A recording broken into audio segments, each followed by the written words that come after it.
Let me describe a couple to you and tell me if this sounds familiar.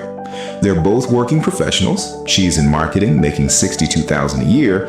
He's in IT, pulling in $71,000. Combined household income, $133,000. That puts them in the top 25% of American households. They should be crushing it. They should be building wealth, maxing out retirement accounts, taking nice vacations, feeling financially secure. Instead, they're stressed. They're living paycheck to paycheck or close to it. They've got maybe 2 months of expenses saved up, and that's being generous. When their car needed an unexpected repair last month, they had to put it on a credit card. They both work full-time, sometimes more than full-time. They're exhausted. They rarely see each other during the week, except for a few tired hours in the evening. And the craziest part? They've done everything right. They got the degrees, they got the careers, they got married, combined their finances, bought a house in a decent school district. They did exactly what they were supposed to do. So why does it feel like they're drowning? Why does a household making over 6 figures feel so financially fragile?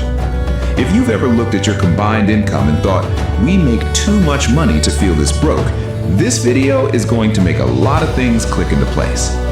My name is Bobby, and I spend way too much time thinking about why 2-income households are often worse off than single-income households from 50 years ago.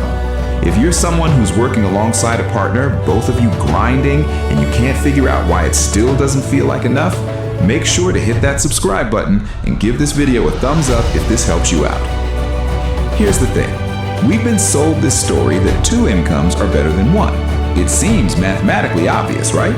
If one person making $50,000 can support a family, then 2 people making $50,000 each should be able to support that same family and have an extra $50,000 left over for savings, investments, and building wealth.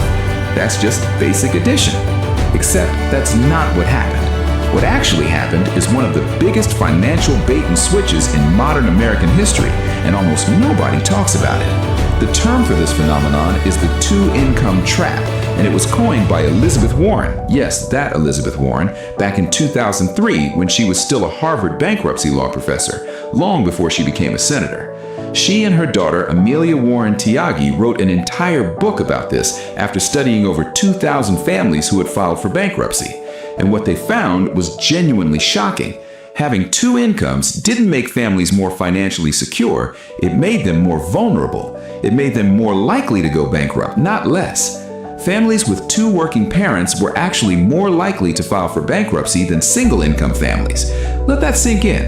Working twice as hard, bringing home 2 paychecks, doing everything the modern economy told you to do, and you end up more likely to lose everything. That's not a personal finance failure, that's a systemic trap, and you're probably standing right in the middle of it. Let me take you back to 1970 for a second, because understanding the history is crucial to understanding the trap. In 1970, about 43% of women participated in the workforce. The typical middle-class family had one primary breadwinner, usually the father, and one parent at home, usually the mother, managing the household. And here's what most people don't realize. That single income was enough. Not just barely enough, actually enough. According to data from the Bureau of Labor Statistics and Census records, a median single-income family in 1970 could afford a median-priced home, spending about 25% of their income on housing. They could afford to put their kids in public schools that were reasonably well-funded, regardless of neighborhood. They could afford basic health care, a car, food, and still have money left over for savings and the occasional family vacation. They had financial margin, they had breathing room, and critically, they had a backup plan. If something went wrong, if the primary earner got sick or lost their job, the stay-at-home parent could enter the workforce. That second potential income was an insurance policy, an emergency reserve that could be activated if needed. Now, fast forward to today. Female workforce participation is around 57%, and much higher among married mothers specifically. The 2-income household has become the norm, not the exception. In over 60% of married couples with children, both parents work. We've essentially activated the emergency backup plan as the default operating mode. And here's where it gets really interesting. According to the Bureau of Labor Statistics, the median household income in 2023 was about $74,000. Adjusted for inflation, that's significantly higher than the median household income in 1970. We're making more money than our parents and grandparents did. But look at what happened to costs. Median home prices in 1970, adjusted for inflation, were around $200,000 in today's money. The median home price in 2023, over $400,000. Housing costs have literally doubled relative to inflation. Healthcare spending per household has increased by over 600% since 1970.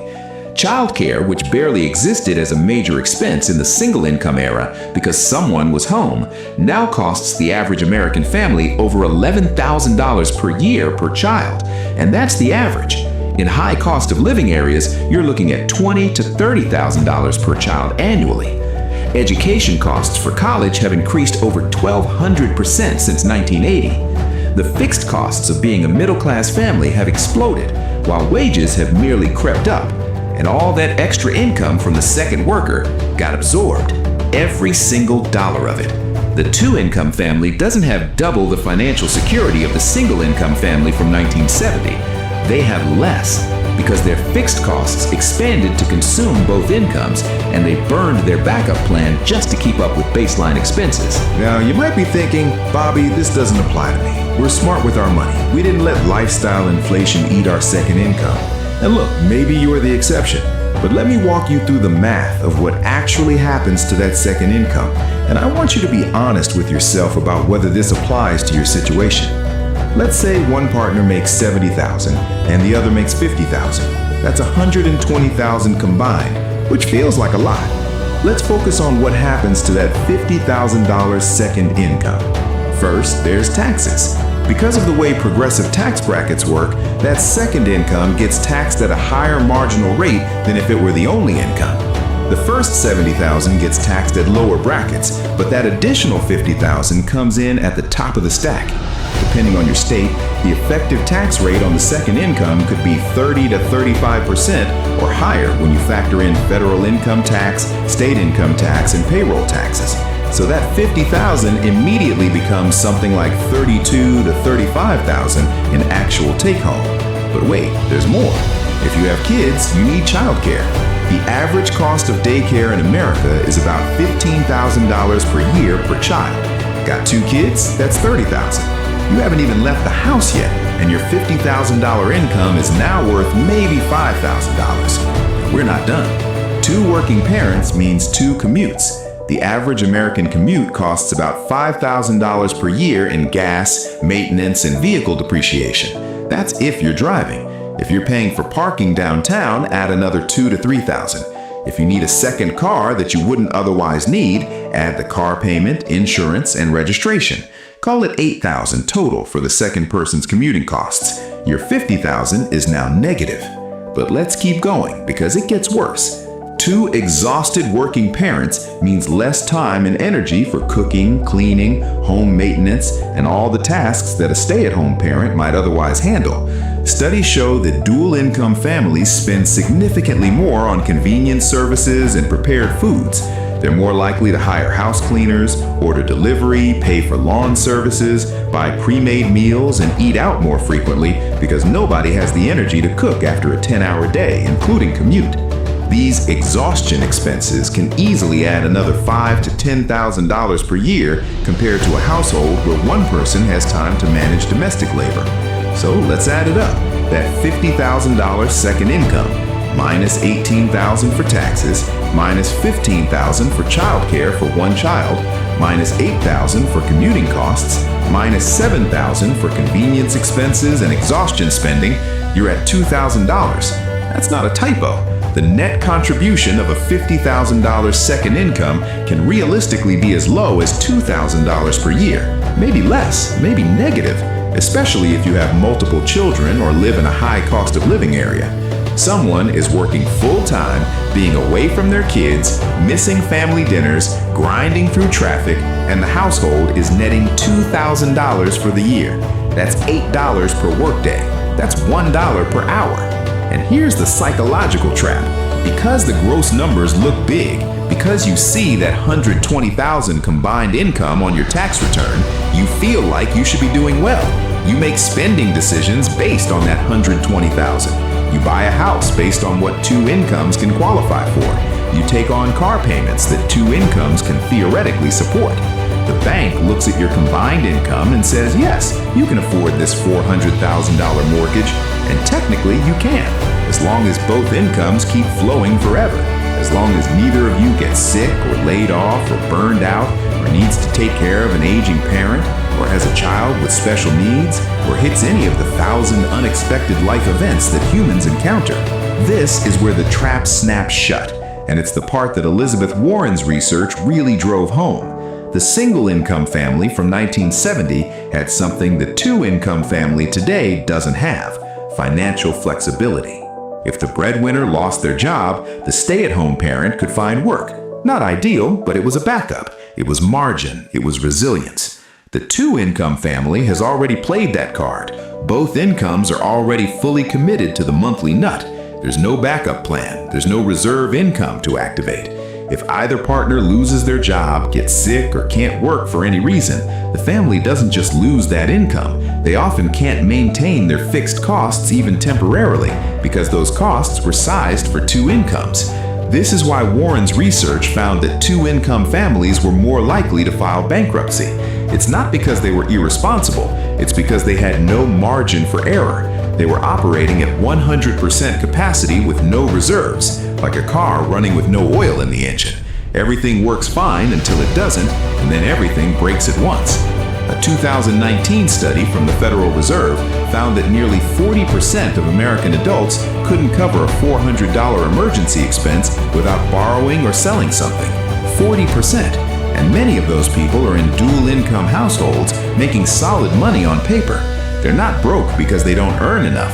They're broke because their expenses expanded to consume every dollar of their combined earnings, and they're one unexpected transmission repair away from financial crisis. And here's what really gets me. The expenses that consumed the second income weren't luxury expenses. They weren't boats and vacations and frivolous spending, at least not primarily. They were housing and childcare and healthcare and education. They were the fixed costs of participating in the middle class. Look at housing specifically, because this is where the bidding war effect becomes clear. In the single-income era, families competed for housing based on one income. When two-income families became the norm, families suddenly had twice the purchasing power for the same houses. What do you think happened to prices? They got bid up, way up. If everyone has two incomes, then two incomes become the baseline requirement. And suddenly, you need two incomes just to afford what one income used to buy. It's like an arms race where everyone escalated and nobody won. The same thing happened with education. School districts are largely funded by property taxes, which means good schools exist in expensive neighborhoods. Parents naturally want to live in areas with good schools, so families started bidding up property prices in good school districts using their two incomes to outbid others. This created what Warren calls the bidding war for educational opportunity. The price of admission to good public schools became a $400,000 mortgage instead of a $200,000 mortgage. You're not paying tuition, but you're paying the tuition equivalent in your housing costs. And once you're locked into that mortgage, you're locked into needing both incomes forever. You can't go down. You can't go back to one income. The trap has closed. Now, you might be thinking, okay, Bobby, but what am I supposed to do? I can't just have my partner quit their job. We need both incomes to survive. And I hear you. That's exactly the trap. You need both incomes to survive the lifestyle you've built around both incomes. But here's the mindset shift that changes everything. You need to start treating the second income like it's temporary, even if it isn't. Here's what I mean. Most families do the opposite. They treat both incomes as permanent and guaranteed, and they build their fixed costs accordingly. They buy the house that two incomes can afford, they lease the cars that two incomes can support, they enroll the kids in activities and schools that two incomes can pay for, and then they're stuck. They've built a life that requires two incomes to function, which means neither partner can ever stop working, even if they want to, even if life circumstances make it necessary. The alternative approach is what I call the one-income foundation. You structure your fixed costs, your non-negotiable monthly expenses, so they can be covered by one income alone. The second income then becomes entirely discretionary. Savings, investments, debt payoff, or yes, some lifestyle enhancement. But the critical difference is that you could survive without it. You'd have to cut back, sure. Life wouldn't be as comfortable, but you wouldn't lose the house. You wouldn't go bankrupt. You'd have the margin that modern dual-income families have lost. Let me make this concrete.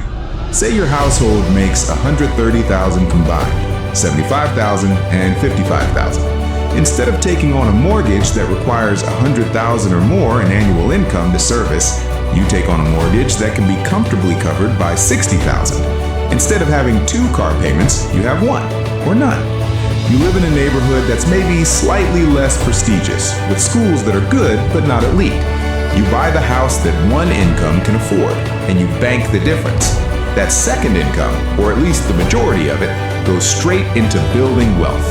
Emergency fund first, then retirement accounts, then taxable investments. Every dollar you invest is buying back optionality.